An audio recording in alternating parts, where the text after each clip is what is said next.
Não fui eu. Executivos da empresa, governo do estado e prefeitura negam responsabilidade no desmoronamento da mina da Braskem. Na Venezuela, Nicolás Maduro vai para a briga por pedaço da Guiana e região vive insegurança. Recuperar lo que nos dejaron los libertadores. La Guayana Esequiba. Pânico, medo e ansiedade. Palestinos cada vez mais encurralados na terceira etapa do massacre na faixa de Gaza. O ICL Notícias, segunda edição, está no ar.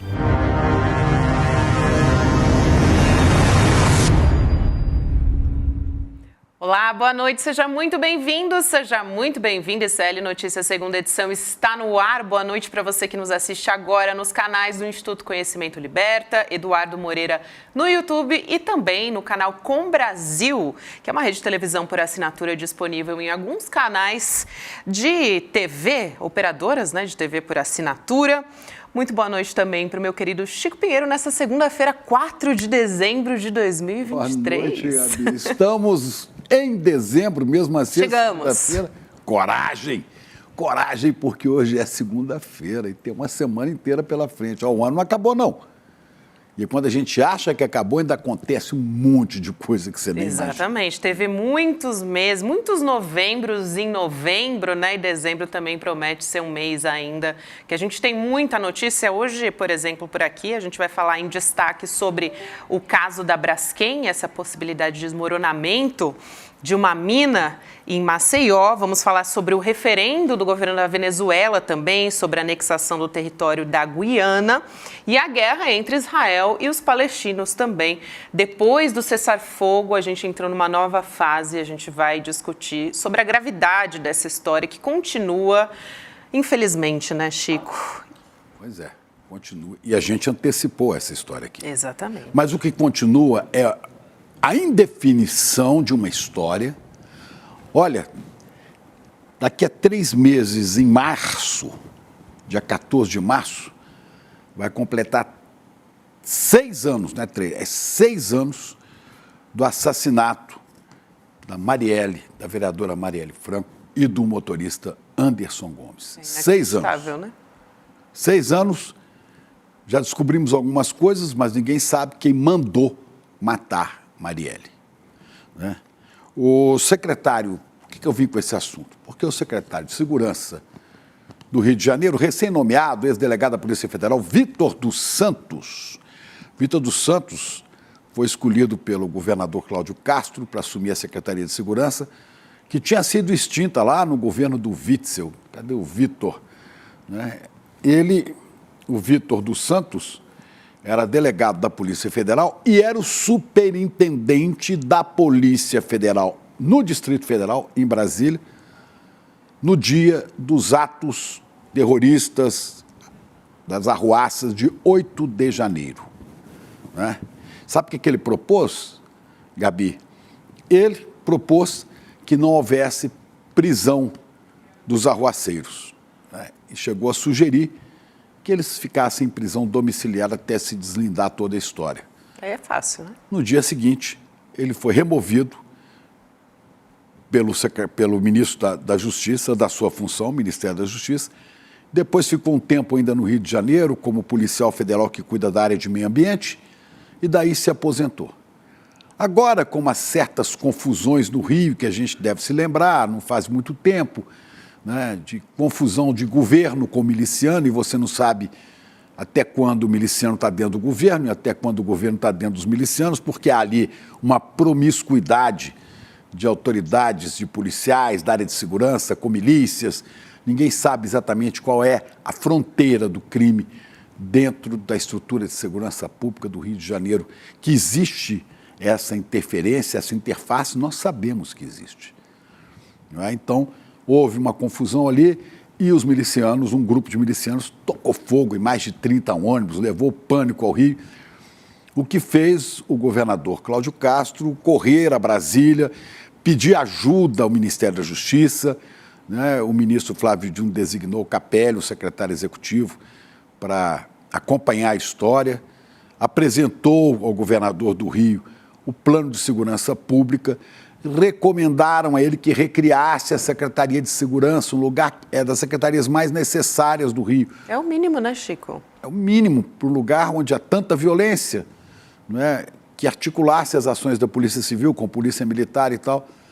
E o governador não cedeu à ideia. Passado um pouco, quando o Alexandre Ramagem, que também foi da Polícia Federal, foi lançado por Bolsonaro e pela família Bolsonaro, candidato a prefeito do Rio de Janeiro, aí o Cláudio Castro resolveu recriar a Secretaria de Segurança, né? E muita gente diz, está trazendo o Vitor dos Santos para fazer campanha, para atuar na campanha do Ramagem. Ele vai ficar de secretário de Segurança, mas o esquema é fortalecer a candidatura do Ramagem, que é a candidatura bolsonarista à prefeitura do Rio de Janeiro. Que foi diretor da ABIN, né? Foi diretor da ABIN, o Ramagem, né? Isso. Mas o Vitor foi superintendente da Polícia Federal em Brasília, no Distrito Federal, nomeado, escolhido, né, por influência de Flávio Bolsonaro. Quer dizer, está tudo dentro da família. Está tudo dentro do esquema. Pois bem, hoje, o Vitor dos Santos, prestes a gente ver 6 anos do assassinato de Marielle, ele aparece com a seguinte declaração. Cadê o que ele disse? Olha aqui. Olha o que ele disse hoje. Né, que pode ser que a gente... E a verdade tem que chegar mesmo que seja no final, para dizer que não foi possível encontrar o autor, o mandante, né, do assassinato da Marielle. Pode acontecer, porque a gente não tem controle sobre o que acontece na investigação. Opa, vamos pegar aqui algumas frases. A gente não tem controle sobre o que acontece na investigação. Então tem que achar quem é que tem controle sobre a investigação, porque alguém tem controle, que faz com que a investigação não chegue ao mandante. A gente pode não descobrir quem mandou matar a Marielle. A gente pode não descobrir ou a gente não pode descobrir. Você muda o verbo de lugar, faz sentido, né? A gente não pode descobrir. Nós já sabemos que há uma conexão íntima desse brutal assassinato de Marielle e Anderson Gomes com o esquema das milícias do Rio de Janeiro, né? Com o escritório do crime, revelado, inclusive, com o envolvimento do Queiroz, do Fabrício Queiroz, com o escritório do crime, né? Então, a gente tem uma série de nomes. Sabemos que quem matou, quem atirou, porque está descoberto, foi o Rony Lessa, aquele que morava do lado da casa de Jair Bolsonaro, né, no condomínio Vivendas da Barra, que eu costumo chamar de Vivendas da Barra Pesada, né? E que o filho 04 de Bolsonaro teria sido namorado da filha dele. Bolsonaro, não, ele pegou todas as meninas, então é mais uma. Mas, de qualquer maneira, o Rony Lessa foi preso e Rony Lessa é apontado, então, como o cara que deu os tiros. Rony Lessa era do BOPE do Rio de Janeiro, era um policial militar de operações especiais.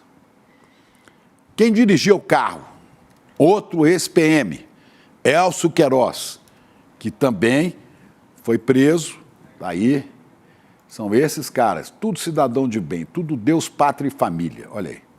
Deus, pátria e família. E tome bala. Elcio Queiroz dirigiu o carro. Aí tem o Maxwell, também sargento da PM, que é Maxwell Simões Correia, conhecido como Suel. Esse teria escondido as armas. E tem 2 que já não depõem mais, porque estão calados, como peixes no fundo do rio, mortos, como aqueles peixes da máfia, né? Que são o Edmilson Macalé, né, que teria intermediado a contratação do Rony Lessa para matar, quer dizer, esse aqui seguramente sabia quem mandou matar, mas ele foi apagado, ele morreu. E o Adriano da Nóbrega, também ex-policial, também do BOPE, o Adriano da Nóbrega, Também. que acabou que acabou sendo apagado lá na Bahia. Mais um executado, né? Diz que foi em confronto com forças policiais, né? E aí ele morreu. A verdade é que ele morreu, mas em julho de 2021, essa que a gente viu ali há pouco, né? A Júlia Lotufo, ex-mulher de Adriano da Nóbrega, propôs um acordo de delação premiada no Ministério Público do Rio. Está aqui na revista Veja da época. Ela relatou a participação de milicianos na morte da vereadora Marielle Franco. Ela disse que o Adriano foi convidado para executar Marielle, mas que ele não aceitou. Bom, antes que ele contasse essa história, então, ele foi morto na Bahia. Há vários indícios, então. Primeiro, que toda essa quadrilha, todo esse bando de criminosos, né, é egresso da Polícia Militar. E eles têm proximidade com várias autoridades que moraram ou moram no Rio de Janeiro. Agora me vem o secretário de Segurança, Vitor dos Santos, esse que foi escolhido superintendente da Polícia Federal no Distrito Federal, indicado por Flávio Bolsonaro, vem dizer, pode ser que a gente não saiba, pode ser que a gente não descubra. Muda o verbo de ligar, né? Não pode ser descoberto, seria outra coisa. Por quê? O ministro Fábio Dino, pouco antes de ser apontado como possível futuro integrante do Supremo Tribunal Federal, ainda nas suas funções, que ele ocupa ainda no Ministério, ele disse que o desafio deste governo era apontar quem mandou matar Marielle. Em março vai fazer 6 anos. O Brasil continua querendo saber quem são os bandidos poderosos que não podem ser descobertos. Quem são aqueles que controlam a investigação, que não deixam a investigação chegar onde ela tem que chegar. Com a palavra, Vitor dos Santos, secretário de Segurança do Rio de Janeiro. Essa desculpa, doutor Vitor, infelizmente não atende a expectativa da sociedade que demanda segurança no Rio de Janeiro.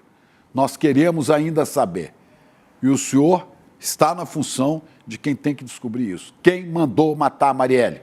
O senhor e o seu governador Cláudio Castro. Governador Cláudio Castro, desistiram, jogaram a toalha? Ou vocês não podem indicar? Ou vocês não podem apontar?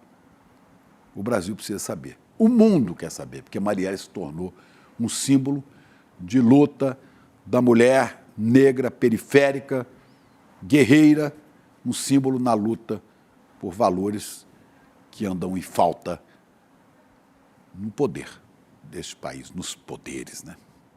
Vamos ver. Sem dúvida, Chico. Importantíssimo, né? A gente continuar falando sobre isso 6 anos depois. 6 anos. Vamos falar também sobre uma outra situação muito grave. Maceió continua em estado de emergência por conta desse risco iminente de colapso de uma mina da Braskem, a mina 18. Só que agora a Defesa Civil de Alagoas e a de Maceió passaram a discordar sobre quando isso pode e se isso pode acontecer. Olha só essas diferentes versões de acordo com reportagem da Folha de São Paulo. A gente tem aqui risco de colapso de mina da Braskem em Maceió. Existe a estabilidade que não oferece mais risco de colapso, mas o local vai continuar descendo lentamente. Isso o coordenador da Defesa Civil de Alagoas, Moisés Melo, declarou. Também temos nota da Defesa Civil de Maceió dizendo o seguinte: o órgão permanece em alerta máximo devido ao risco iminente de colapso. Vamos chamar o Leandro Demore aqui com a gente nessa segunda-feira, começando a segunda-feira, apesar de ser um risco ainda muito grande em relação à Braskem. Muito bom falar contigo, Demore. Seja bem-vindo aqui. Fala, meus queridos. Muito bom estar com vocês. Boa noite, Chico. Querido Demore. Bom, a gente está com essa história, né, Demore? Já está se falando em instabilidade também, né? Depois da gente ouvir que poderia ter acontecido, né? Não aconteceu ainda, mas pode acontecer, ou que iria acontecer a qualquer momento.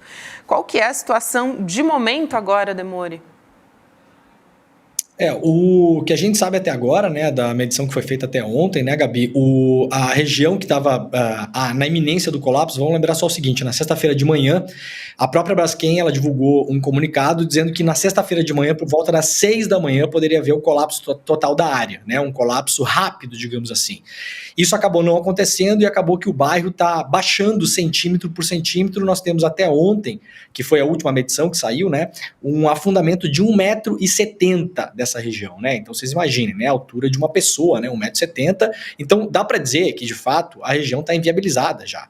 A gente não sabe, inclusive no futuro, o quanto tempo isso vai demorar, se isso vai, de fato, ficar consolidado para que eventualmente possa haver um novo aterramento da área, devolução da casa das pessoas. Vai ter que se demolir tudo que está ali, né? Obviamente, né? Não existe mais nada ali que seja aproveitável do ponto de vista estrutural, né? Então a gente tem realmente um problema grande. Para lembrar as pessoas, eu até comentei hoje de manhã no Desperta ICL, a gente está falando de 20% possivelmente da capital. E vocês imaginem se 20% da cidade de São Paulo hoje estivesse no risco de colapsar, ou 20% no Rio de Janeiro, a gente já está falando sobre isso, né, o tempo todo, na imprensa, o tempo todo. Agora, é claro que, como é uma capital mais periférica do ponto de vista da cobertura da imprensa, isso tem muito menos importância, né? Agora, a gente está esperando para ver se esse afundamento estabilizou, se parou, se está afundando agora menos, né? Até a semana passada a gente falava em milímetros por hora, aí a partir de quarta, quinta-feira da semana passada eram centímetros por hora, chegou a baixar o solo, chegou a afundar 15 centímetros por hora em determinados momentos, né? E chegamos uma cota aí de 1,70 m. Agora esperar para ver o que vai acontecer. Claramente, nós temos aí uma questão que precisa ser investigada. Por quê? Eu estava comentando hoje pela manhã, aliás, as pessoas que quiserem podem mandar a documentação para a gente, para o ICL, né? Nós temos um site agora para fazer jornalismo. Quem trabalhou na Braskem, fazer um apelo aqui. Se você trabalhou na Braskem nos últimos 15, 20 anos, se você trabalha na Braskem, pode passar em segurança documentos para a gente, que a gente vai publicar isso garantindo anonimato. Porque, obviamente, não se pode imaginar, né, Chico e Gabi, pessoas que nos assistem, que a empresa não sabia dos riscos. São 35 minas na região. Essas minas são minas subterrâneas, elas foram interligadas, então a gente fala aí de um solo que basicamente é um solo poroso hoje, né, como se fosse uma imensa ratoeira, né, essas minas se conectando, e não podemos imaginar que a Braskem não sabia disso. Por quê? A gente vai dar o benefício da dúvida para a empresa? Claro que vai. Mas vamos lá, vamos colocar as coisas como elas realmente são no mundo real. A partir do momento que a empresa identifica esse problema e sabe que pode acontecer o afundamento do bairro, o colapso do bairro, nós vimos a lagoa que está próxima ali do Mutange, do bairro, né? A lagoa já está com a água, já está em outros lugares, está invadindo outros lugares que não invadia antes, a empresa começa a se preparar para indenizações, primeira coisa, para fazer marketing, segunda coisa, e para fazer um grande esquema de relações públicas com a imprensa. Então nós podemos imaginar que nos últimos anos a Braskem começou a botar dinheiro na imprensa, no jornal, no site, na televisão, no campeonato de futebol, no Big Brother, sei lá, onde, né? A gente sabe também que agora na COP, na conferência que está tendo lá em Dubai, né, a Conferência do Clima, a Braskem está com um stand lá, mostrando as suas benesses em relação ao meio ambiente, né? Então a empresa já vem fazendo um marketing preventivo, digamos assim, e claro, né, Gabi, se prepara para também no futuro pagar indenizações. Então eu não posso imaginar que não tenha documentos internos da Braskem, laudos, troca de e-mail, troca de informações por WhatsApp, por comunicadores internos, reuniões dos executivos em que eles não debateram isso nos últimos anos, né? Demore, olha que interessante, né? A Vale fez aquele estrago em Brumadinho, né? E a Samarco, que também pertence à Vale, né? E a HP, a JHP, né? Fez o estrago lá de Mariana. Né? As notícias são que as indenizações ainda não saíram de maneira satisfatória. Os anúncios, as propagandas em toda a mídia da Vale cresceram absurdamente. A Vale patrocina vários eventos culturais, musicais. Acho muito bom que ela aplique o dinheiro da Lei Rouanet para apoiar iniciativas de interesse público. Mas a Vale deve respostas à população. Continua fazendo mineração criminosa em Minas Gerais, ameaçando montanhas, nascentes d'água, há vários indícios disso lá em Minas. Não é? Agora, a Braskem vem fazendo também há muito tempo esse buraco aí, vem fazendo esse estrago todo, né? E a gente não ouve falar de Braskem, né? Ninguém nem sabia direito o que era Braskem. Agora a Braskem aparece patrocinando uma série de coisas, como você falou aí. Bom, se a Braskem fosse a Casas Bahia, ou a Braskem fosse, né, uma loja americana, sei lá o quê, um negócio do varejo, eu entendo, ela vai patrocinar futebol porque os telespectadores que veem a seu anúncio vão lá fazer compra, vão comprar, né, bebida, comida, etc. Não é o caso da Braskem. O cara vai comprar o que na Braskem? Nada. Isso é para lavar nome, isso é para limpar o nome.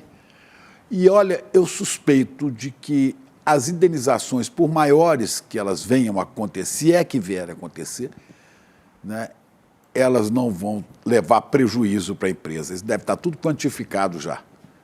É a minha. E eu queria deixar uma pergunta para você. Quando você fala assim, estou esperando que o risco é de colapso de tudo. O que seria o colapso? Afundar toda a cidade ou todo o bairro? Exatamente, né, Chico? O colapso que se imaginava era um colapso imediato, né? Que fosse abrir um buraco de fato e engolir tudo. Mas, na verdade, isso está acontecendo, só que é lentamente. Eu acabei de falar, 1,70 m. Vocês imaginem um bairro que vocês moram afundar 1,70 m. E como você falou, né, Chico? Duas coisas importantes que você falou que são muito, muito importantes para as pessoas ficarem ligadas. A Braskem, ela não tem uma atividade fim para o consumidor final. A Braskem, ela faz um B2B, né, como se chama, né, indústria para indústria, né? Quer dizer, o que eu vou comprar da Braskem? Eu lá vou numa loja, no supermercado, comprar algum produto da Braskem? Não. Então, obviamente, a Braskem patrocina um monte de coisa, já prevendo que tem um problema de imagem. É para isso que serve o patrocínio. E também coloca dinheiro na imprensa para evitar investigações mais profundas, né, Chico? A gente sabe como a coisa funciona. Então, você faz um comitê de crise lá, 2, 3, 4, 5 anos atrás na Braskem e fala, olha só, nós temos um laudo aqui e isso aqui vai dar problema.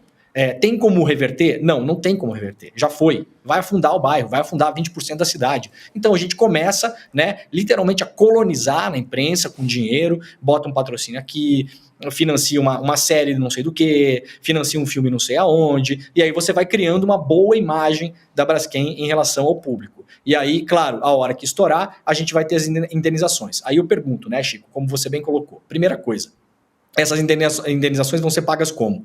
A gente sabe que essas grandes corporações, elas têm os maiores escritórios de advocacia do Brasil. A gente está falando de escritórios que têm 200, 300, 400, 500 advogados. Não é o seu advogadozinho lá da esquina da sua cidade que defende você, não. A gente está falando de um batalhão de advogados que fazem uma imensa estratégia para a defesa e fazem com que isso seja empurrado, né, Chico, até o limite.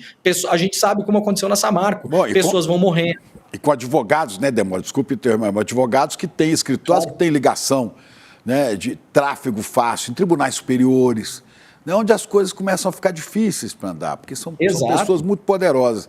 Olha aqui, o Roberto Bischoff, o presidente da Braskem, disse à Folha de São Paulo. Está aqui, ó. Infelizmente, esse tema entra em alguma situação política que a gente acaba tendo informações distorcidas, redes sociais. O próprio Bischoff reconhecendo isso, né?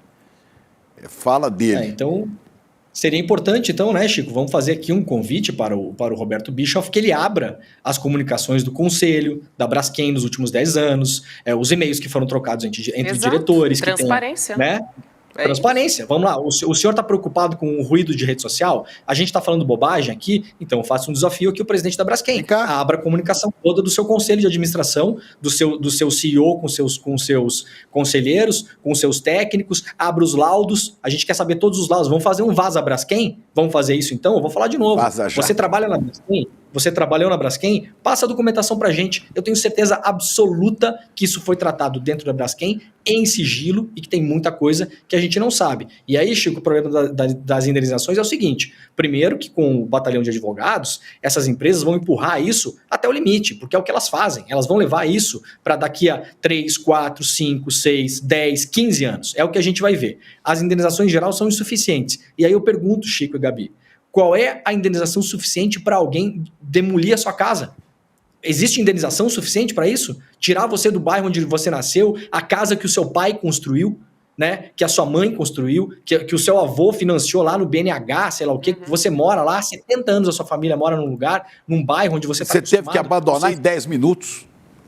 você tem que sair correndo, deixar suas coisas lá, a escola do lado onde o seu filho estudou, a escola onde você estudou, que você tem um carinho por ela, que você ajuda a manter a escola, que você é parte do conselho escolar, o hospital ali próximo, que você ajudou a brigar com a prefeitura para melhorar o hospital, e aí tudo isso vira pó do dia para a noite, o seu comércio, as coisas que você perdeu, a gente viu fotografias de supermercados, lojas de ferragem, loja de celular, tudo foi para o espaço. Quer dizer, qual a indenização possível para isso? Não há valor material que vá levar às pessoas o que elas tinham na casa delas. Então a gente está esperando ainda uma reação dos órgãos públicos investigativos, mas também a investigação dentro das autorizações da Secretaria de Meio Ambiente de Maceió. Quem foi que autorizou isso? Né? Quais foram as reuniões que tiveram? Né? Onde estão os documentos das reuniões da Braskem com os órgãos de autorização ambiental? A gente não está vendo nada disso até agora, Chico. Nada. E agora aparece... Então, se o presidente está preocupado, ele poderia liberar esses documentos para a gente, né, Chico? Agora aparecem autoridades de Alagoas, né? Todos preocupados com a situação de Alagoas, o prefeito, né? O JHC, que é o prefeito, FHC, esse é JHC. Né? O próprio presidente da Câmara, o Lira, né? O Renan, né? Que foi também governador lá e tudo, agora gozado, né? Esse troço está rolando há muitos anos, agora todo mundo está muito preocupado com essa história, mas ninguém apresenta soluções. Né? É justo dizer que o senador Renan tem lutado em defesa dessa população, até por antagonismo político com outros políticos da região. Né? Mas agora todos se manifestam em defesa da... Mas quem que vai indenizar o dano material e o dano moral, o prejuízo psicológico, o dano social, não é? Você assista, por exemplo, todos os jornais de televisão, de todos, né? E leia os jornais. Estão falando da Braskem, mas ninguém fala assim, a culpa é da Braskem, a Braskem é a culpada, a Braskem é a responsável. Não.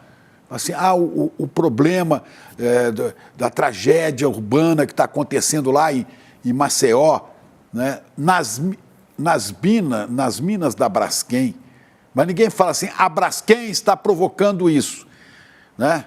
É a coisa que está acontecendo por causa da Braskem. Ninguém diz, é a Braskem a responsável. Ninguém bota a cara dos responsáveis, a cara do presidente, o Roberto, que apareceu aí, e de outros. Né? Esse pessoal fica mais ou menos protegido em toda a mídia brasileira. Eu quero lembrar que esse problema não é de hoje, e há poucos meses, foi em julho, né, que a Heloísa Vilela esteve lá, escancarou essa história toda, falou, isso aqui vai dar zerda, para não falar a palavra. Vai dar. Mostrou depoimento de pessoas aflitas, lugares que já tinha cedido. Ninguém da imprensa deu. Ficou todo mundo calado, só a gente aqui, só o ICL. Agora não dá para esconder mais o troço, né? O troço agora ficou grande demais. É a maior tragédia urbana do mundo. Não tem nenhuma cidade com uma tragédia, um crime deste tamanho.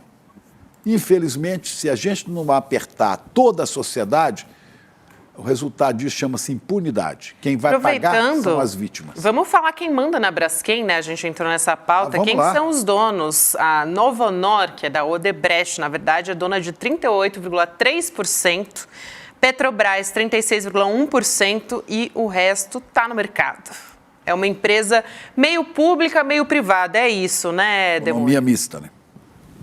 É, uma empresa de economia mista, mas ela, só deixar uma coisa bem clara hoje de manhã, eu até falei no Desperta, a imprensa está chamando, a Folha de São Paulo pelo menos, de tragédia ambiental. Gente, isso não é uma tragédia ambiental, crime, né? Isso é um crime industrial. Exato. É um crime industrial. Não tem nada a ver com tragédia ambiental, né? Tragédia ambiental é enchente. Tragédia ambiental é terremoto, enchente, Exatamente. Vulcão. Exatamente. Isso é um crime industrial. Isso é um crime que foi cometido por uma indústria que foi lá minerar um produto para botar lucro dentro de casa, né? Em relação à composição societária da Braskem. A Braskem, ela é um exemplo muito bem acabado, Gabi, da onda de privatizações dos anos 90. A Braskem, ela foi se formando com várias compras de empresas públicas, que eram subsidiárias da Petrobras e outras estatais que estavam ou ligadas à Petrobras ou estatais locais, né? A Braskem, ela não foi fundada como Braskem. A Braskem, ela comprou ali o pedaço que fazia mineração, depois ela comprou lá uma empresa que transformava esse salgema em PVC, ela foi se juntando, né, aos poucos, ao longo dos anos, só que principalmente a partir dos anos 90, com a grande onda de privatizações da era do Fernando Henrique Cardoso, a Braskem se forma muito naquele momento ali, né? Então hoje ela é uma empresa privada. O segundo maior sócio da Braskem é a Petrobras, e a Braskem está num rolo gigantesco, muito por conta também da Lava Jato, né? Acabou que a Braskem ela entrou na grande recuperação judicial da Odebrecht. A Odebrecht pediu recuperação judicial por conta da investigação da Lava Jato, que nós já falamos várias vezes aqui. Ela não teve, né, o cuidado, ou pelo contrário, eventualmente fez de propósito, né? Como outros lugares do mundo, eu acompanho muito esquemas de corrupção empresariais em vários lugares do mundo, na França, na Alemanha, tem uns site nos Estados Unidos até que faz só isso, uma newsletter que manda só esses esquemas de corrupção dentro do poder privado, né? Em nenhum lugar do mundo é feito como foi feito no Brasil. No Brasil, a gente fez esse esquema grande de combate à corrupção da Lava Jato. Isso aí levou à derrocada das empresas. Até hoje a gente tem empresas penduradas, né, nisso, porque não se pensou em manter os empregos, em manter, né, eventualmente passar o controle acionário, ter um administrador delegado, alguma coisa assim. Não, se destruiu as empresas, a Odebrecht acabou entrando em recuperação judicial e a Braskem, ela é um dos ativos da Odebrecht, a Novo Honor é a nova Odebrecht, né? Ela entrou em um esquema que os grandes devedores hoje, para vocês terem uma ideia, as ações que hoje são da Odebrecht, que como a Odebrecht controla, né? A Petrobras é sócia da Odebrecht, é um sócio grande, mas não apita nada, não manda na empresa. A Odebrecht...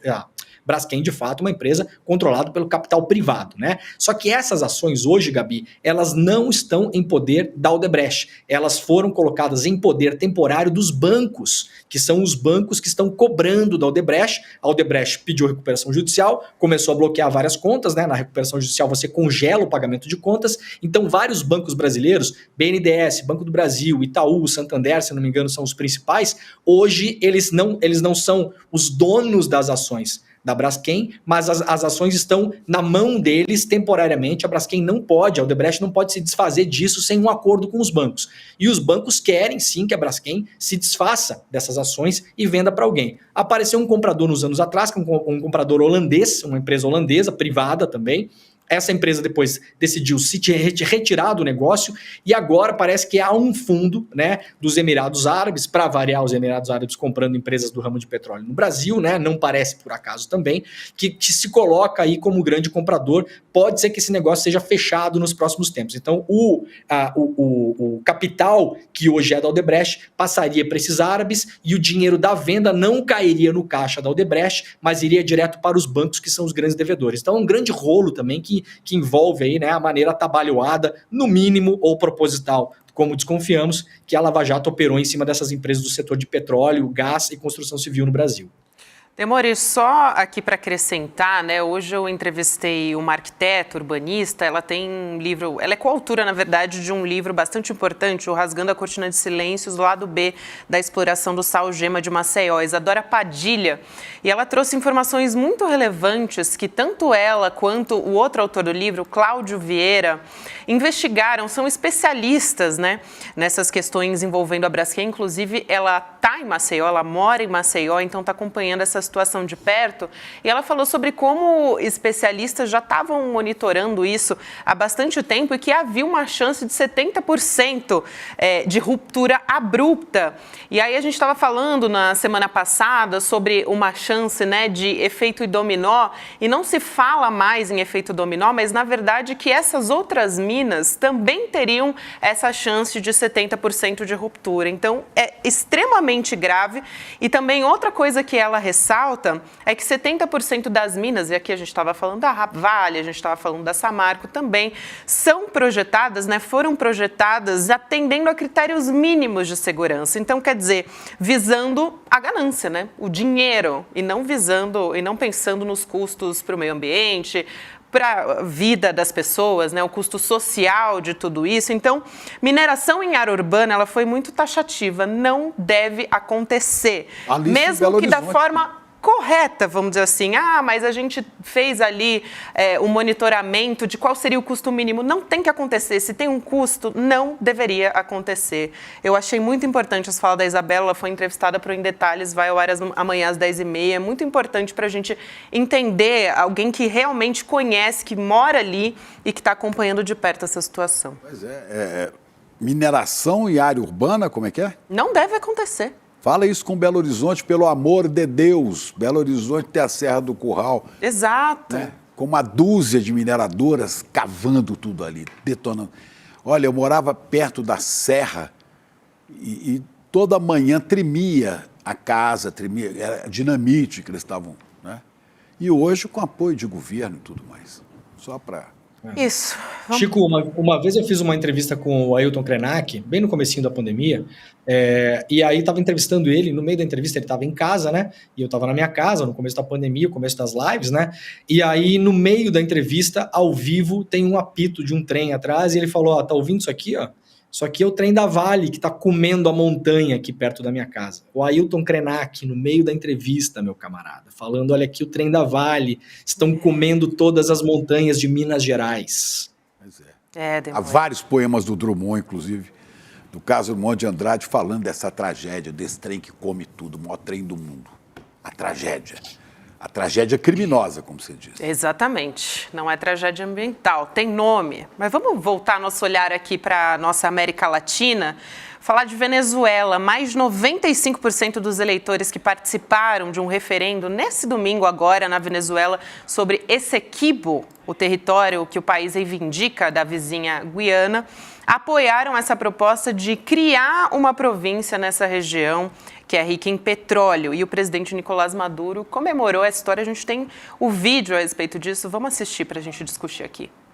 Que viva a vitória do povo venezolano! Que viva o referéndum consultivo! Referéndum histórico que ha puesto de pie a Venezuela. Tenemos que darle un aplauso al pueblo de a pie, al hombre, a la mujer, al joven, al niño, a la niña, porque fue convocado por una causa nacional. Hemos dado los primeros pasos de una nueva etapa histórica para luchar por lo nuestro, para lograr recuperar lo que nos dejaron los libertadores.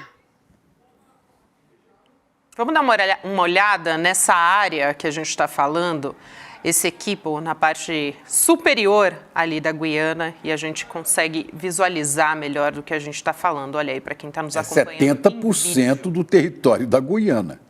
E tem uma outra imagem também importante, que a gente mostra em detalhes o que está em disputa. Olha lá, os números de Essequibo.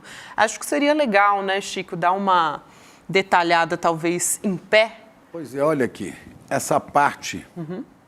E o Brasil tem fronteira com a Guiana, aqui, e com a Venezuela. Isso. Por isso, inclusive, o governo brasileiro já está destinando tropas para essa área, para evitar que, em caso de um conflito maior, que soldados da Venezuela entram na Guiana, passando pelo Brasil, ou esse tipo de coisa.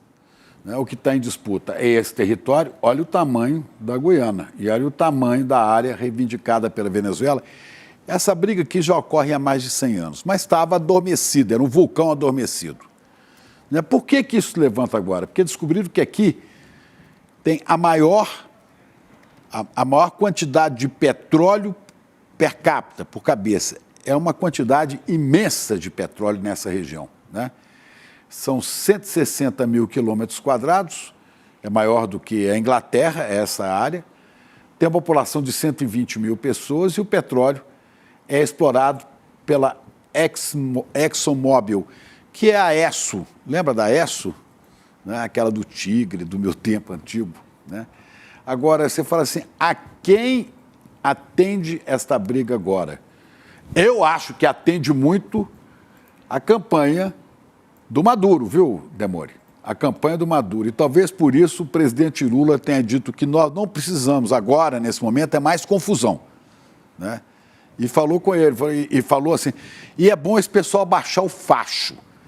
né? Na linguagem bem direta, se não me enche o saco, não vai arrumar tumulto aqui na América do Sul.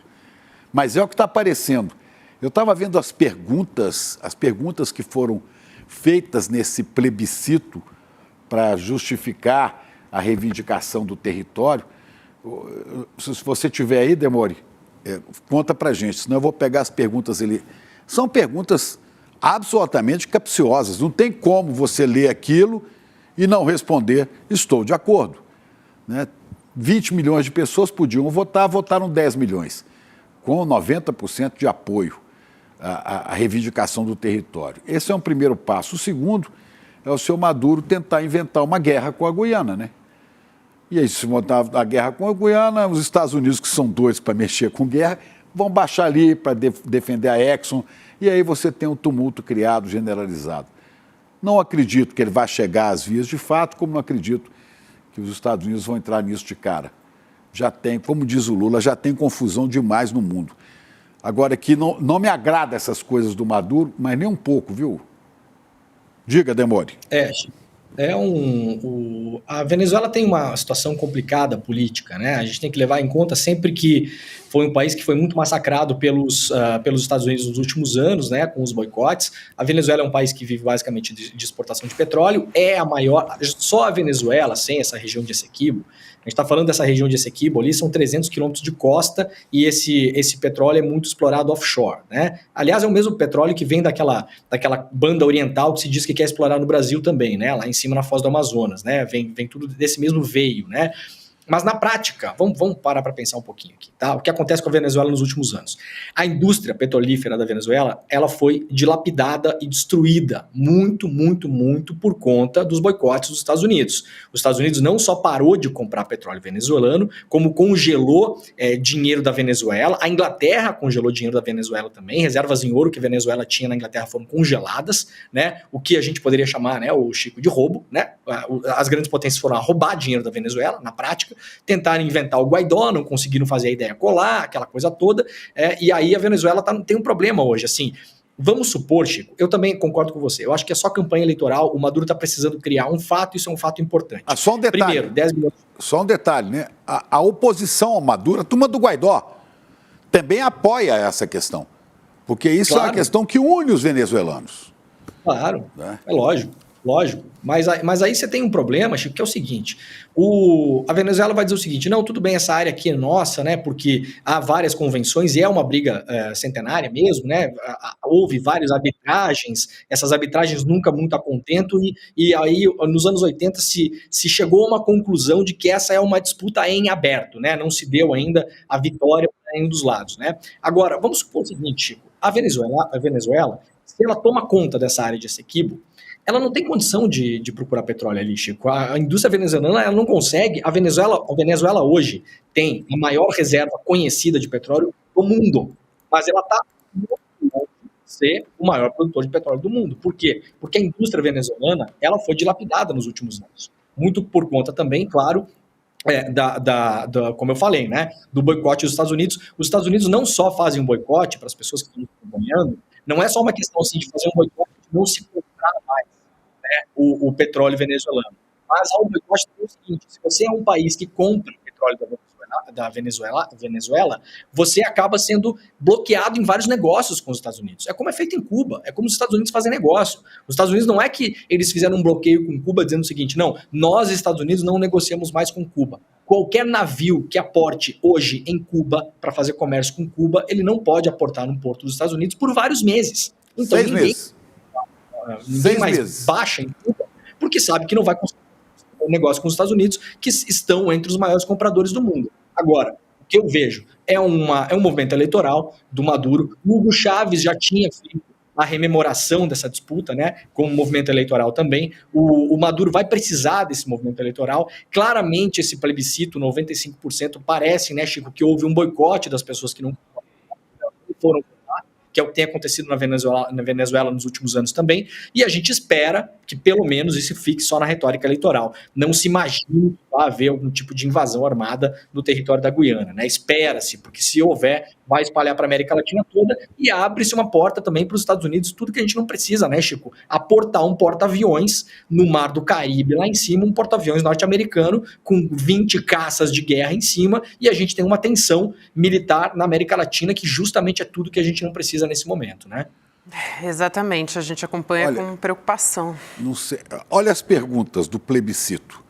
Acho. Você concorda em rejeitar por todos os meios, nos termos da lei, a linha fraudulentamente imposta pela sentença arbitral de Paris em 1899, que visa privar-nos da nossa Guiana Essequiba? Você concorda em rejeitar por todos os meios a linha fraudulenta de 1899? Você é venezuelano, mas é claro que eu concordo. Se foi fraude, a pergunta para a resposta plebiscitária, sim ou não, ela já traz uma acusação, né? Você apoia o Acordo de Genebra, de 1966, como único instrumento jurídico válido para alcançar uma solução prática e satisfatória em relação à controvérsia sobre o território da Guiana Essequiba? Você concorda com a posição histórica da Venezuela de não reconhecer a jurisdição de Corte Internacional de Justiça para resolver a controvérsia? Você concorda em recusar qualquer sentença que não nos seja favorável, né? Você concorda com a criação do Estado Guiana Essequiba e desenvolvimento de um plano acelerado de atendimento à população atual e futura desse território, que inclua, entre outros, a concessão de cidadania e carteiras de identidade venezuelana, de acordo com o Acordo de Genebra e o direito internacional, incorporando, consequentemente, esse Estado ao mapa da Venezuela? São perguntas capciosas, são perguntas de uma campanha, e é preciso que, mesmo a gente sabendo, né, que a Venezuela é vítima de altos interesses por causa do petróleo, né, e de safadezas que vêm do irmão do norte, né, os Estados Unidos da América, em cima da Venezuela há muito tempo, que a gente veja isso e fala, isso é apelação. Isso é populismo barato em véspera de eleição de um governo que, em termos de sociedade, acabou fracassando, porque só tem petróleo, mas não desenvolveu outras indústrias, não desenvolveu um mercado interno, como o Brasil veio fazendo, né?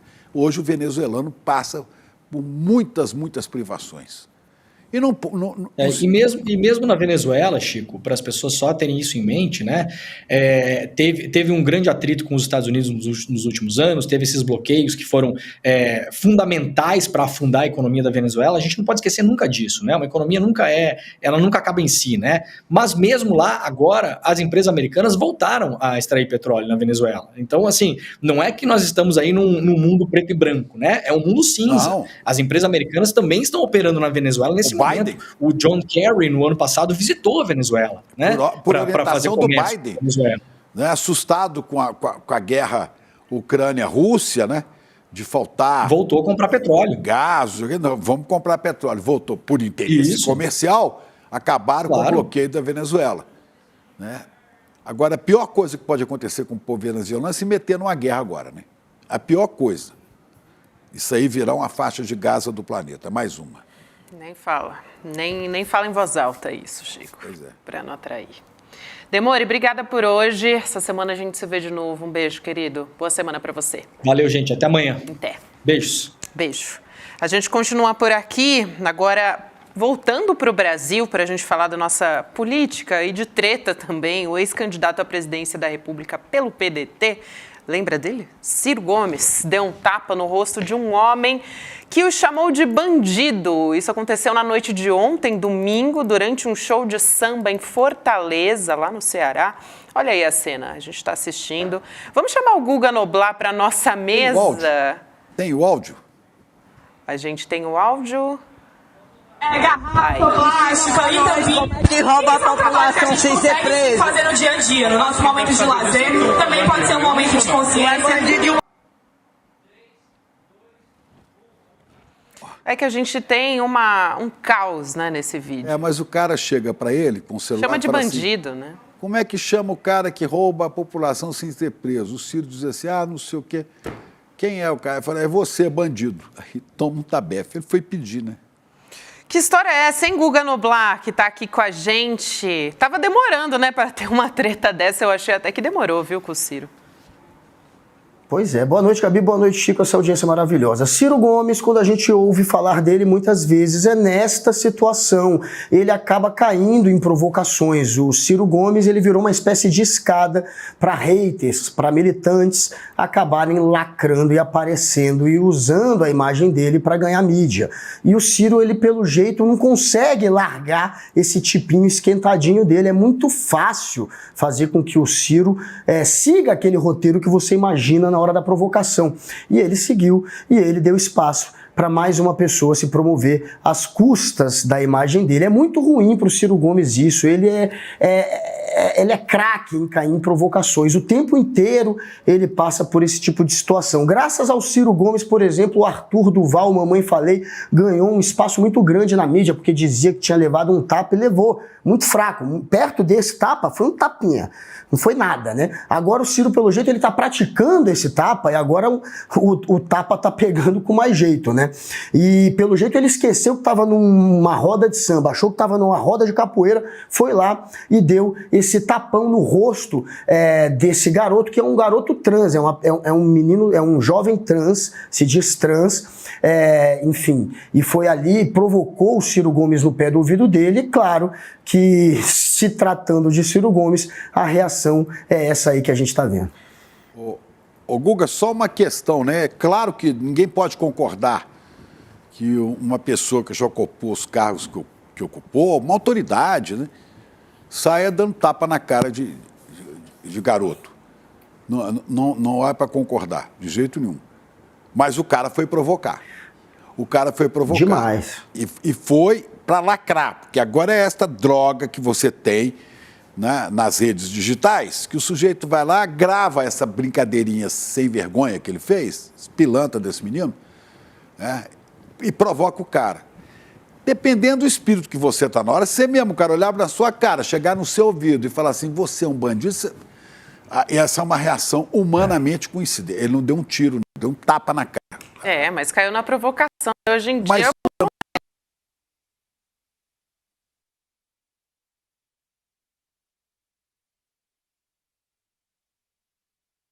Com o celular, sorridente, amável, né?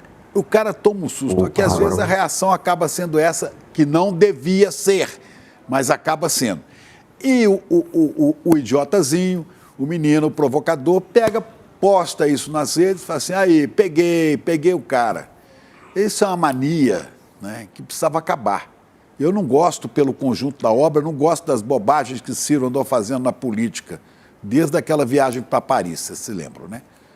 Mas eu acho também que ninguém tem direito de chegar num lugar de show, de festa e provocar, como provocaram o ministro no aeroporto lá da Itália, o ministro Alexandre de Moraes, né? Como já provocaram outros ministros do Supremo. Zanin. Como atacaram o Zanin. Por sinal, o Zanin, estou vendo aqui, chegou agora a informação, a Jovem Pan perdeu em última instância. A comentarista Cristina Gremel vai ter que pagar R$25 mil, é pouco, né? Para o Zanin, porque chamou o Zanin de bandido. Quando o Zanin não era nem ministro, o Zanin era advogado do presidente Lula. Ela disse, ele ganhou milhões do PT para ficar visitando o Lula aqui em Curitiba, o Lula sofrido, né, coitadinho, é bandido também, falou do Zanin. Tomou um processo, a Jovem Pan recorreu em todas as instâncias, perdeu em todas, e agora vai ter que pagar. É pouco, é R$25 mil só, mas vão ter que pagar. Porque é pouco, Chico.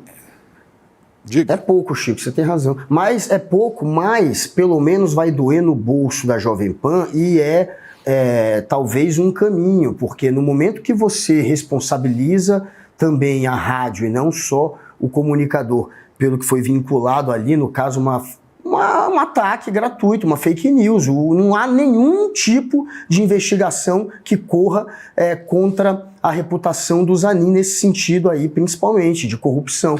Então, é claro que não pode se jogar que ele é bandido. Como o Ciro Gomes, a pessoa vai lá e chama o Ciro de bandido. O Ciro não tem nenhuma condenação, nenhuma investigação em curso.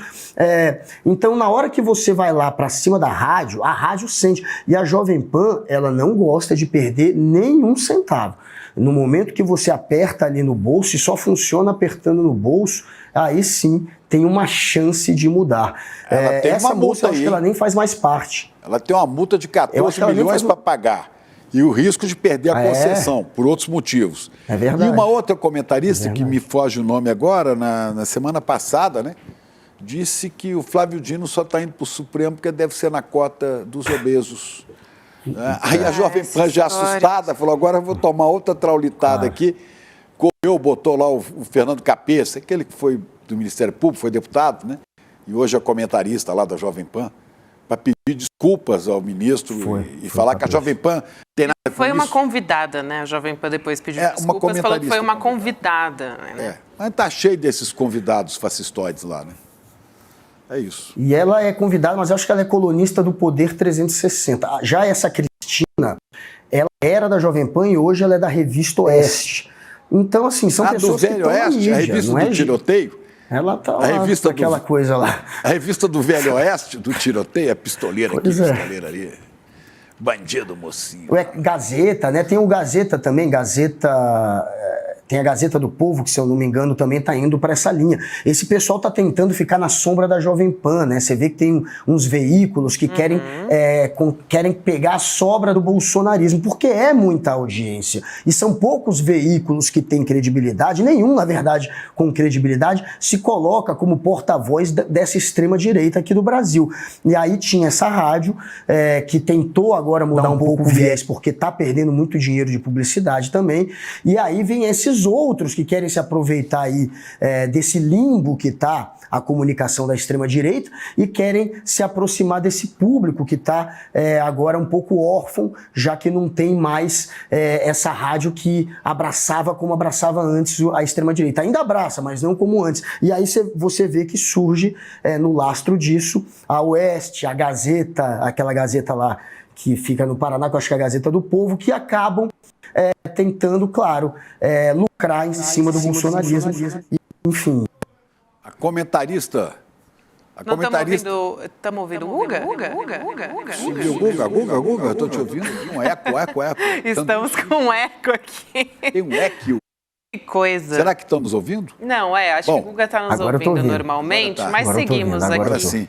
A gente- A comentarista que falou que o ministro Flávio Dino deve estar indo para o Supremo na cota dos obesos é uma tal de...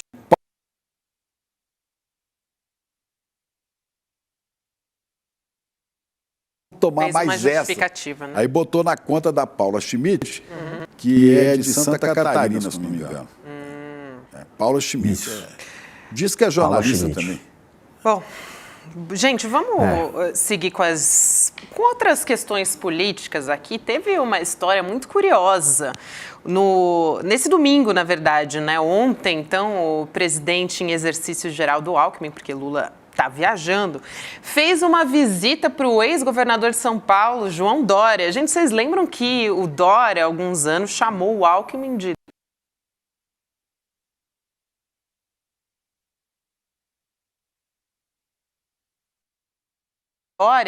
o Dória disse o seguinte nas redes sociais: recebi a honrosa visita do presidente Geraldo Alckmin, chegou dirigindo seu carro particular. Sem áudio. Tivemos uma excelente conversa sobre o Brasil. As perspectivas. Eu adorei essa dirigindo seu carro particular. Parece o Caetano estacionando no Leblon, né? Aquela manchete. Ô, Gabi, é porque... E justiça feita, né? O Geraldo Alckmin é esse cara. Exato, Sem exatamente. pompas, entendeu? Ele não é de pompas, ele é uma coisa mais normal. Sim, Se achava sempre que ele foi isso. Sempre foi um cara correto. Você pode não concordar com posições políticas aqui e acolá, mas nessa coisa da liturgia do cargo, ele nunca foi de abusar de nada, né? Então foi dirigindo o seu carro. Foi E uma demonstra- conversa amistosa. Ele falou: o demonstra Alckmin humildade, tem grandeza, capacidade, bom sentimento. Demonstra humildade no momento né, no momento em que está no exercício da presidência da República. Isso é importante que se diga, porque o presidente Lula está fora do país, quem é o presidente de exercício é Geraldo Alckmin. Pega o carrinho dele e vai lá visitar o Dória. Talvez para tentar, até no futuro, rearticular o partido que está dominado por Aécio Neves, né? O que sobrou, os escombros do PSDB. Está ouvindo agora, Guga? O Guga não... Acho que ele ainda não está nos ouvindo. Eu não estou ouvindo, gente. Que pena que o Guga não está nos ouvindo. Bom, vamos continuar aqui essa história. Daqui a pouco a gente vai conseguir restabelecer essa conexão com o Guga. Guga que não nos ouve, a gente estava ouvindo ele, mas daqui a pouquinho ele volta aqui. Agora, é interessante, né, esse diálogo que aconteceu, né, Chico, depois daquelas disputas internas do PSDB, parece que agora eles estão se resolvendo, até porque a Alckmin, eu falei aqui presidente em exercício, mas é isso, né, vice-presidente, construiu, vamos dizer assim, essa frente ampla com o governo Lula, né, para enfrentar o bolsonarismo no ano passado, e aí agora também o João Dória, que se afastou do bolsonarismo, né, a princípio lá nas eleições, se aproximou do Bolsodória, depois se afastou do bolsonarismo e agora está fazendo aí uma sinalização, talvez até para o governo Lula, né, tendo esse encontro com o Geraldo Alckmin. É um bom sinal. Dória que anda fazendo também autocrítica de posições. Exatamente, né? Pois é. Eu gosto, às vezes é bom lembrar coisas positivas do cara, né? O Dória também tem várias críticas a ele, mas o Dória peitou, ele que foi eleito na onda bolsonarista como governador de São Paulo, né? Ele peitou Bolsonaro quando bancou a vacina com o Butantan em São Paulo. Uhum. E essa vacina em São Paulo salvou a vida de muita gente. E foi ali que ele rompeu com o Bolsonaro. Ali ele rompe com o Bolsonaro e o PSDB dá os braços a Bolsonaro, né? Está de braços dados com a extrema-direita, né? sob a liderança do Aécio, porque o cara lá do Rio Grande do Sul também ficou meio assim de fora agora. E o Aécio está recuperando a sigla. Isso foi semana passada, né? Então, é interessante que se falem, que conversem e tragam, pelo menos, essas pessoas, como Dória, para o campo democrático, das discussões de ideias.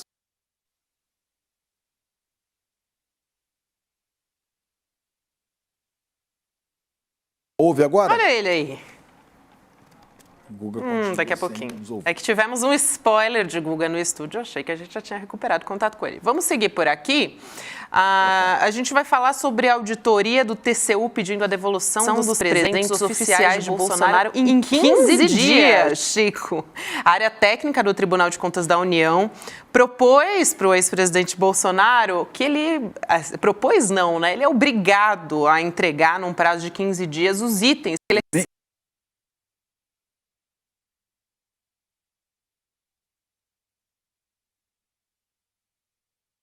dias. Vem com o cartomante. Aí foi difícil para ele. Mas é uma sugestão do TCU, é uma sugestão, né? Tem que ver se o TCU vai bancar essa. Propõe que ele seja obrigado a entregar, né? Um pouco... Propõe, mas... É um pouco confuso, né? Porque ele é obrigado, mas é uma proposta, quer dizer, então qual que é o limite ali? O tribunal tem que determinar isso. Exatamente. Determina que seja entregue. A ideia, Gabi, é o TCU recolher tudo que o Bolsonaro ganhou. Isso aqui é uso pessoal. Por quê? Não, porque isso aqui vale tanto. Vamos conferir. Tudo que ele recebeu como presidente ser passado por um crivo para saber o que é possível de ser pessoal, que é coisa muito personalizada, e que não serve para você vender como muamba, como relógio Rolex e fazer dinheiro em cima. Né? Como se você pegasse, esse aqui é um patrimônio que eu tenho, um colar daquele de brilhante, né? Serve até para você pagar aos poucos. Eu vou tirar 2 brilhantes aqui, vendo, depois mais 2, depois mais 2. Né? Eu acho que tem que devolver tudo e o que já foi vendido tem que ser apurado o valor e ressarcido aos cofres públicos. Pois é, o TCU, quando ele levanta, né, essa proposta, por conta desses presentes, vamos dizer assim, que não foram registrados, devidamente registrados, né, como a gente chama tecnicamente, no acervo da Presidência da República. Então, o que pertence à União, exatamente, pertence ao cara que está no poder. Exatamente. Isso já foi definido há bastante tempo, né? Lá no governo Dilma, inclusive, se eu não me engano, pelo TCU foi estabelecido pelo tribunal como isso deveria ser feito. Então, quer dizer, não dá para dizer, eu não sabia. Não. Estava em decisão do Não TCU. veio. E tem dinheiro que entrou aí que não veio nem de Pix, nem de fábrica de chocolate, né? Exatamente. E de loja de chocolate, claro. Exatamente. Aí, o que diz a defesa, né, do Bolsonaro? Lógico, claro que a gente sabe, né, de onde veio o chocolate. Agora, a defesa do Bolsonaro está dizendo o seguinte, que jamais quis ficar com presentes e cobra o TCU a dar tratamento igual aos itens de Lula. Uai, gente, calma aí, né? Os advogados disseram que a auditoria que sugeriu a entrega dos objetos não registrados em acervo da presidência. Quer dizer, já está querendo levantar aí uma cortina de fumaça para não responder, né? Ótimo. Primeiro o seguinte, levantem o que o presidente Lula recebeu, ou qualquer outro, e apresentem. Porque isso até foi matéria insuspeita, que foi a matéria do Estadão, que tem sido um veículo de extrema-direita. Foi matéria premiada do Estadão, a revelação dessas joias, né? Das quais Bolsonaro e a Michelle se apropriaram. Então, agora é saber. Tem do presidente Lula? Puxa, apresentem. Né? Certamente a gente defende que seja investigado.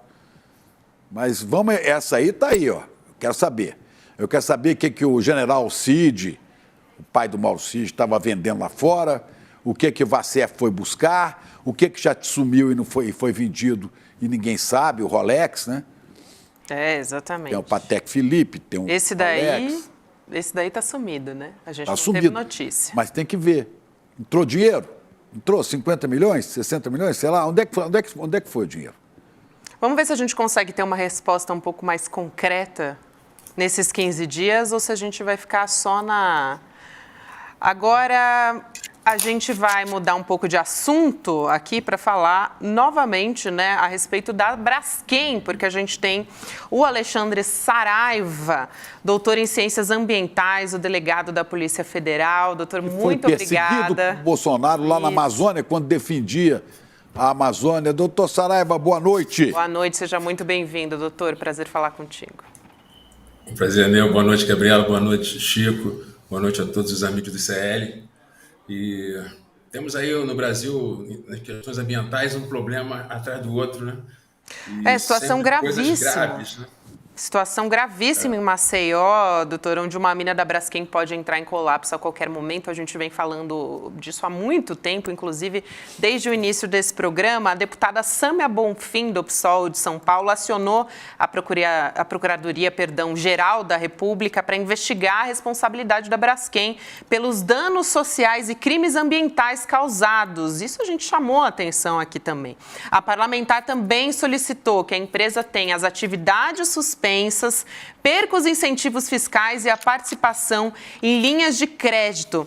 Eu te pergunto, doutor, bem diretamente, qual a chance disso acontecer de verdade? Porque envolve gente muito poderosa. A gente está falando de uma empresa, e não só a Braskem, como outras também. A gente falou da Vale, a gente falou da Samarco, que não monitoram a contento, que não deveriam nem construir, né, nem explorar essas minas em região urbana e colocam a população toda em risco e o meio ambiente também. Olha, primeiro, elogiar a atuação da deputada Sâmia, né? Mas realmente a gente não tem muitos motivos para ficar otimista. Até porque existem aí duas instituições que devem também ser cobradas. A Agência Nacional de Mineração e o CREA. A Agência Nacional de Mineração ela foi criada pela Lei 13.575 de 2017. No artigo 2º, incisos 11 e 12, está escrito, como atribuição da Agência Nacional de Mineração: fiscalizar a atividade de mineração, podendo realizar vistorias, notificar, autuar, adotar medidas acautelatórias, como interdição e paralisação. Então, se não fizeram isso até agora, essa mina vem dando problema desde os anos 80. É pouco provável que daqui para frente mude. E mais do que isso, não é uma coisa inédita no Brasil, esse tipo de problema. Isso tem acontecido já com certa frequência no Rio Grande do Sul, com as minas de carvão, em Santa Catarina, Criciúma, região de São Roque, em que acontece o afundamento do terreno em razão das minas de carvão no Rio Grande do Sul. É claro que isso acontece, né, debaixo do nariz das autoridades. E outra instituição que eu questiono, também porque ficou tanto tempo sem fazer nada, é o CREA, é o Conselho Regional de Engenharia. Porque todo empreendimento precisa da anotação de responsabilidade técnica. E essa anotação de responsabilidade técnica ela tem que ser expedida antes do início do empreendimento. Então, como vem se renovando e a cada acréscimo no empreendimento? Eu pergunto, como a Agência Nacional de Mineração, antes era o Departamento Nacional de Mineração, baseado em que eles autorizaram essas sucessivas renovações da extração de salgema nesta região, na forma como parece que foi feito, e não foram feitos pilares com material. Primeiro, que o próprio sal não é ideal para fazer pilar, para sustentação. A técnica correta seria do pasto and fill, que é justamente preencher a cavidade com uma mistura de concreto e do próprio material conforme for tirando, de modo que o espaço fique ocupado. E colocaram água. Sal é solúvel em água. Então, se fosse uma outra exploração mineral, como de carvão, dá para fazer uma coluna com o próprio material. Mas nem isso fizeram lá no Rio Grande do Sul, porque desabou, foi mal feito. Né? Mas o preenchimento com água é o pior cenário possível, porque era evidente para qualquer um que não dá, depois que encheu com água uma área imensa, substituir por areia, sem que nesse processo o terreno não afunde. Isso eu conversei hoje com vários colegas especialistas na área. É de uma ganância, porque não é um processo tão caro, poderia ter sido feito e não foi feito durante muito tempo. Então, não basta só cobrar da empresa, ela deve sim, obviamente, ser cobrada, mas a gente não tem que começar a pensar em termos de camadas de proteção, né? Então, nos Estados Unidos, por exemplo, um empreendimento de mineração precisa de seguro. Não se autoriza... Aqui não. Mas já houve meia dúzia de projetos de lei colocando o seguro como condição. Mas óbvio que não passou. Não passou.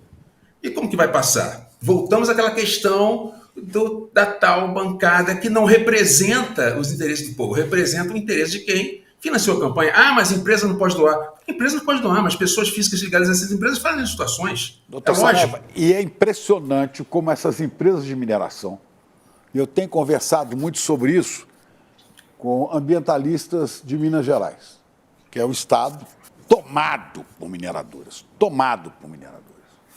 né? Você for observar o peso dessas mineradoras em campanhas eleitorais é tremendo. Então, a política está dominada por mineradoras. Os políticos trabalham para mineradoras.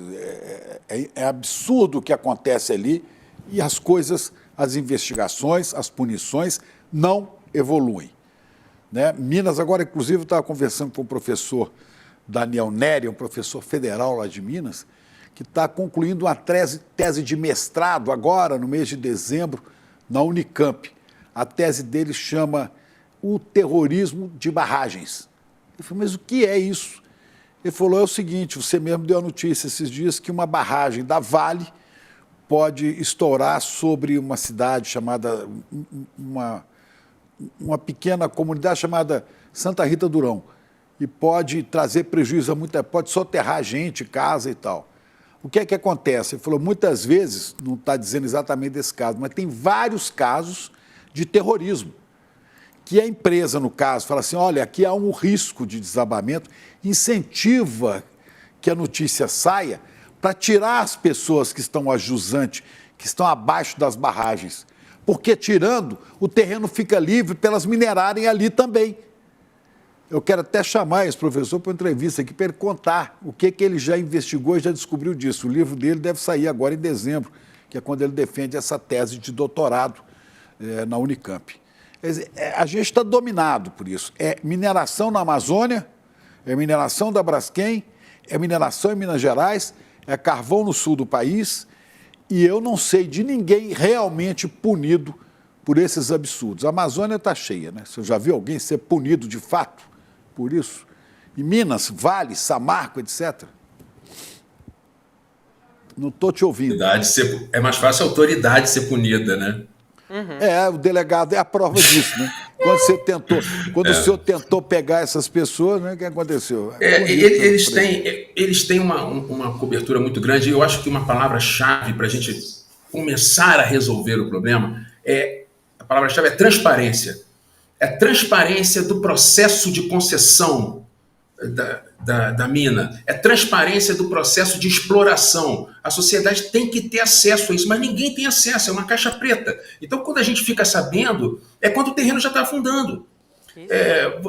Qualquer jornalista sabe a dificuldade que é para conseguir uma informação com base na lei de acesso à informação. Então, a gente precisa, no Brasil, de transparência desses processos, precisamos de uma mudança legislativa de camadas de proteção, nós precisamos de reforçar os órgãos ambientais, especialmente o IBAMA, que é o órgão ambiental mais importante. Se o IBAMA tivesse um quadro maior e mais força, que foi muito tirado com a Lei Complementar 140, tem que devolver para o IBAMA essas atribuições, nós certamente teríamos muito menos problemas, né? E essa ideia do seguro também não resolve, porque a gente tem que entender, quando a gente trata de mineração e meio ambiente, que nem tudo se resolve com indenização. Existem dois princípios que são, de certa forma, antagônicos. É o da indenização e da prevenção. Em meio ambiente, as consequências são tão graves que não há indenização possível. Não são indenizáveis. Como é que você vai indenizar, né, as famílias de 300 e tantas pessoas soterradas pela mina da Vale, em Brumadinho? Não tem indenização possível? Exato. Tinha que fechar a empresa, dá para precificar, tinha que fechar a Vale, pegar todo o patrimônio dela e pagar as famílias. E ainda ia ficar devendo, porque a vida humana não tem preço. Não tem preço, exatamente. E não acontece, continuam fazendo. E continuam fazendo. Se a gente comparar o desastre de Mariana com o desastre de Brumadinho, é de uma similaridade, é idêntico, é a mesma coisa. E com agravante que eles ainda deixaram o escritório deles no caminho. Então, e não acontece nada. Eu não sei, eu acho que o brasileiro é um povo assim, muito conformado, sabe? É um negócio desse. E isso acontece no mundo todo, né? Esse tipo de abuso com a natureza. Na China, em uma determinada província, não me recordo o nome, 650 mil pessoas vão ter que ser realocadas, porque a cidade inteira está afundando por causa de minas de carvão. Então, isso que está acontecendo lá em Maceió, se a gente for pegar aqueles processos, aquilo que eu vivo falando, né, Santos de Madeira, é o processo administrativo que autorizou aquilo ali. Tem que ter uma auditoria independente desses processos. Porque, sinceramente, como que pode ter um negócio desse? Né? Foram lá olhar a mina? Existe uma disciplina, uma faculdade que é Engenharia de Minas. Certamente isso não deveria acontecer. Se aconteceu é porque as normas técnicas foram ignoradas para ter um custo menor. Né? E se ganhar mais dinheiro, aí o lucro é deles e o prejuízo é nosso, certamente. Né? Por sinal, acho que a primeira escola, a pioneira escola de engenharia de Minas do Brasil, fica exatamente na área onde a Vale fez o desastre, a Vale e a Samarco, o desastre de Mariana, né? Porque é a escola de Minas de Ouro Preto, engenharia de Minas de Ouro Preto.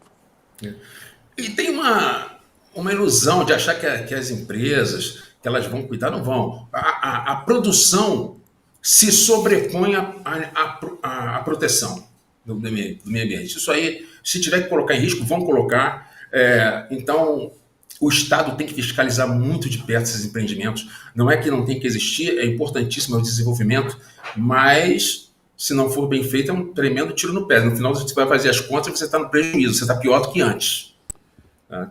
É preciso ter cuidado com isso, né? Delegado Saraiva, eu conversei com uma especialista, né, arquiteta, a Isadora, vou pegar aqui direitinho o crédito dela, porque a gente falou a respeito da Isadora Padilha, né, arquiteta urbanista, e a gente falou a respeito de especialistas que analisaram previamente os riscos da exploração da Braskem, né? E ela fala sobre 70% dessas minas, né, serem projetadas atendendo a critérios mínimos de segurança. Quer dizer, você usou uma palavra que eu acho fundamental, que é a ganância, né? Então, visando apenas a ganância. Então, mineração em área urbana não deve acontecer, de acordo com ela, né, mesmo que da forma correta. E como é que a gente faz para reverter? Porque a gente falou aqui das tragédias do Samarco, da Vale, agora da Braskem também. A gente já teve um custo ambiental muito grande, um custo social muito grande. Como é que a gente consegue reverter esse processo? Que parece que a gente já perdeu o controle de tudo isso. A gente consegue, de alguma maneira, diminuir os riscos que são altos para essa população? Para essas populações, melhor dizendo, né? Olha, é um desafio e em algumas situações não tem jeito, é tirar o pessoal do local. Mas isso aí vai depender precisar de uma comissão de notáveis, né, tem que tomar cuidado para não ser terrorismo, hein? Porque, como disse o professor Daniel Neri, às vezes a empresa faz isso para tirar a população e depois vai usar a área para fazer seu negócio, porque ela não consegue se apropriar. Mas essa comissão diria que aqui não há risco. Essa comissão também poderia dizer isso. A comissão não tem que dizer sempre, não, é risco aqui. Ela faria uma análise isenta e a gente tem que ter muito cuidado na escolha dessas pessoas que vão dar esses pareceres. Sabe quantas barragens estão hoje apontadas como barragens de risco no Brasil? E a maioria em Minas? Segundo pesquisa do professor Daniel Neri, 10 mil. 10 mil eu ia chutar 500, eu ia chutar alto, 10 mil barragens, segundo o professor Daniel Neri.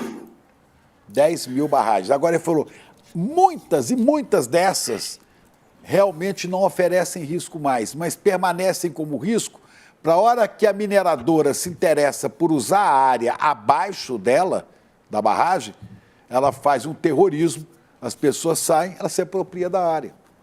Para continuar fazendo. Eu não duvido. E às vezes elas atuam de forma atécnica e não acontece nada.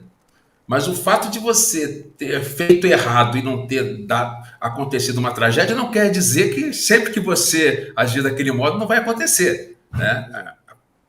E o que se conta muito, parece se contar muito com a sorte. E uma certeza grande da impunidade, né? A gente não vê centenas de pessoas mortas e ninguém preso, sabe? A gente precisa rever essa legislação. Porque na hora que o presidente da empresa... Ninguém preso. Quando o presidente da empresa... É aquela história, no Brasil, a gente prende muito e mal. Né? A gente prende o ladrão de galinha, mas não prende o dono de uma empresa que matou, né, dolosamente, ou pelo menos com um pré-dolo. O ladrão de galinha, sem todo o peso da lei. E sem julgamento. E sem peso da lei. O suspeito. Não estou dizendo que é certo roubar galinha, não, mas, peraí, né? Agora, tem que... Qual que bate em Chico? Sem trocadilho, bate em Francisco. Em mim não, por favor. Em mim não. Vamos mudar esse ditado. Pau que bate em Chico não vai bater mais. Não vai. Porque enquanto não houver efetiva punição nesses casos, o problema é que a lei é feita pelos legisladores e a gente tem... Pelos donos do poder. A nossa democracia precisa ser aprimorada e ela só vai ser aprimorada com o exercício do voto. E eu fiz um curso que o professor dizia o seguinte: só a dor traz compreensão. Eu não acho que é só a dor, não, mas a dor traz, né? Então, eu espero que pelo menos esses desastres sirvam, como na aviação, para evitar que outros aconteçam. E o que a gente vê na mineração é que se repete ipsilíteres. O problema não serve nem para... O problema é que um acidente de avião dá prejuízo para todo o setor, porque leva medo, pânico, as pessoas se sentem inseguras. O segundo problema é que quem viaja em avião, em geral, você não tem nenhum avião grande que não tenha gente rica e poderosa lá dentro. É verdade. Agora, os 300, um avião que faz uma rota internacional, Brasil-Europa, Brasil-Estados Unidos, leva aí 300, 350 pessoas, um grande, né? Um Airbus 300, por exemplo, ou um Jumbo, leva 300 pessoas, todo mundo ali em cima, ó, né? Na pirâmide social. Agora, a galera que morre lá em Mariana ou em Brumadinho, a maioria está cá embaixo, sabe? É pobre, eles morrem mesmo. Infelizmente. Delegado Saraiva, muito obrigada por hoje. É sempre um prazer falar com o senhor. Um abraço e até uma próxima. Grande abraço, até a próxima. Obrigado, doutor Saraiva. A gente ainda vai falar, não acabou não, tá, gente? Ainda vai falar sobre guerra. Guerra? Isso, guerra a gente onde? vai falar... Olha só, Qual guerra? Né? Parece que ficou tudo perfeito depois do cessar-fogo, Chico. Qual guerra? Não. A guerra de Israel contra os palestinos? Exatamente. Aquilo não é guerra, não. Aquilo foi guerra, ou se é que quiseram chamar de guerra. É um genocídio. Aquilo é um massacre. Vamos falar um pouco sobre isso, Chico? Presa ali no sul, né? A população agora está na parte sul de Gaza e Israel está jogando bomba em cima. Quer dizer, isso não é guerra, isso é massacre, isso é covardia, o nome que vocês quiserem dar. Alô, Conib. Eles cada vez mais encurralados em Gaza, né? Hoje a Agência da ONU para Refugiados Palestinos alertou que a situação é de pânico, medo e ansiedade. Isso depois de Israel ordenar justamente isso que o Chico estava falando, ordenar que essas pessoas saiam de áreas do sul de Gaza, como Khan Yunis, para Rafah, quer dizer, do sul mais para o sul, né? Pelo menos 80% dos mais de 2 milhões de moradores de Gaza foram obrigados a deixar suas casas. A gente tem um mapa aqui para poder dar uma olhada do que a gente está falando. Não tem espaço, não tem para onde ir, gente. Olha só, Khan Yunis já é na região sul.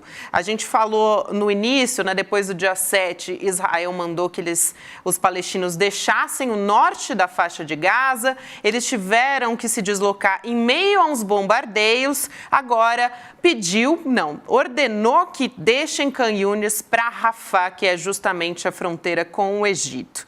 E aí a gente continua com a guerra a todo vapor, o genocídio a todo vapor. Massacre. Esses feridos chegam ao hospital Nasser de Khan Yunis depois de 4 dias de bombardeio, depois desse cessar-fogo que a gente teve temporário. E hoje Israel prosseguiu com a operação terrestre, com tanques entrando na faixa de Gaza, perto de Khan Yunis. Quer dizer, liberou a matança. Eu fico chocado, né? Como é que o mundo inteiro não se levanta, mas é o mundo inteiro, para pegar os caras que patrocinam isso, tipo Netanyahu, Biden e tal, né? E falar, para que vocês vão perder tudo, e vão em cana, porque não é possível. Viu? Eu estou vendo aqui algumas vozes judaicas que se levantam, são perseguidos por sionistas brasileiros, né? Pelos bolsonaristas lá da Conib, por exemplo, que estão perseguindo o Breno Altman, porque é um judeu que está criticando essa ação sionista e homicida de Netanyahu. Né? É Netanyahu, de Biden e de boa parte do Ocidente, né, que tem interesses ali e manter esse clima na região. Não é guerra, não. Não estamos falando de guerra. Que guerra é essa? Que uma população civil desarmada é vítima de ataque com aviões, com bombas, com tanques. Isso não é guerra. O nome disso é massacre, é covardia. O nome disso é genocídio. É o que estão fazendo com o povo palestino. Né? E é incrível que fica aí as pessoas discutindo, né? Ficam discutindo. O mundo tem que se levantar contra essa posição radical de sionistas como Netanyahu. Né? Muito mais se assemelham ao nazismo. Parece que nada é o suficiente para a gente colocar um ponto final nessa matança, né, Chico? Porque o cessar-fogo não foi o suficiente, não é nem perto do suficiente, as pessoas continuam 16 mil morrendo. Mortos, Gabi. Exatamente. 16 mil pessoas morreram. Agora, depois que acabou o cessar-fogo, foram 1.200 no primeiro dia. 1.200 pessoas assassinadas pelas tropas de Netanyahu, de Israel. Olha, até quando? Até quando? Essa é a pergunta. Desculpa, eu fico muito indignado. É isso, mas é isso. Todo mundo deveria estar, né? Todo mundo. A gente está assistindo desde o dia 7 de outubro. Bom, a gente está chegando aqui ao final do programa. A gente vai falar a respeito de uma aula, acho que tem tudo a ver com o que a gente está falando, que olha só, a gente vai colocar aqui, é uma aula com a Viviane Gouveia, que é Um Estado Genocida, uma democracia excludente. Amanhã é um curso novo no ICL. A partir das 7 horas da noite, você pode acessar no icl.com.br, importantíssimo nesses tempos que a gente está vivendo, né? A gente continua todos os dias alertando a respeito disso. Agora, finalzinho do programa também, lembra você que tem o Sinapse ICL na sequência. Roberta Garcia e César Calejão vão entrevistar o Tiago Santana, que é presidente do PT do Rio de Janeiro. E a gente volta amanhã, continua falando a respeito de guerra, a gente vai continuar falando a respeito do caso Braskem, que a qualquer momento a gente pode ter novidades, infelizmente, a respeito disso, né, Chico? E fica aqui a sugestão também para o pessoal do Sinapse, que vai ouvir um deputado do PT do Rio de Janeiro, né, que pergunte sobre o caso Marielle, que vai fazer 6 meses. 6 anos. 6 anos. 6 anos da morte, do assassinato de Marielle e Anderson. É surreal, é surreal. E que o nome do responsável, talvez, pode não ser descoberto. Ou, diz o secretário de Segurança, pode não ser apontado o nome do mandante. Ou não pode ser, hein? Pergunta aí, meus queridos. Boa noite para vocês. Coragem, já é segunda-feira. Boa noite, Chico. Eu estou cheio de indignação e de coragem. Não, essa semana tá difícil, mas a gente segue, né? Vida que segue, Chico Pinheiro. Vamos embora. Vida que segue. Muito obrigada a vocês. Boa noite a você que nos acompanhou dos canais do Instituto Conhecimento Liberta, Eduardo Moreira no YouTube e Com Brasil. Até amanhã a gente volta. Põe na agenda que esse vale a pena.